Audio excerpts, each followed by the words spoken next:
ఈ ఆర్కెస్ట్రా వాళ్ళకి చూసి ఎఫ్ మైనర్, ఆ మైనర్, ఈ మైనర్ అంటే మనం కూడా ఏదో ఒక రోజు ఎక్కి ఏదో మైనర్ చెప్పాలనుకుంటాం. చెప్తే ఆ మైనర్ లేదన్న అంటారేమో భయం. ఇదేంటి స్కేల్ అంటున్నారేమి, 2, 3 అంటున్నారు, ఓ 10, 15 చెప్పచ్చు కదా అనుకుంటుంటాను నేను. స్తోత్రం. చిన్న స్కేల్ వాడుతున్నారేంటి? 6, 4, 3. స్తోత్రం. ఈసారి ఎక్కువ 15, 20 స్కేల్ అని చెప్పాలి. పొడవైన స్కేల్ ఉండాలి.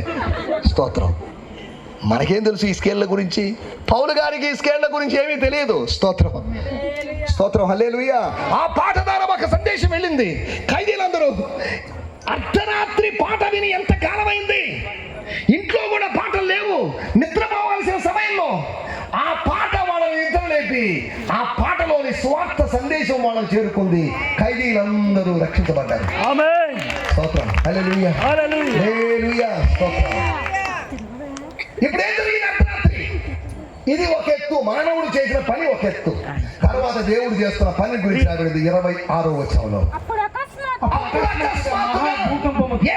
అది గమనించాల్సిన విషయం.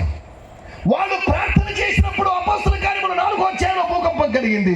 ఇప్పుడు రాబడింది ఒక భూకంపం కలిగింది. ఏం జరిగింది?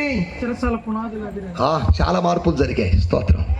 మనం ఎంత ఆరాధన చేసాం, ఏ మార్పులు జరగడం లేదు. స్తోత్రం, హల్లెలూయా, హల్లెలూయా. వాళ్ళు ఆరాధన చేసినప్పుడు ఎన్నో అద్భుతమైన కార్యాలు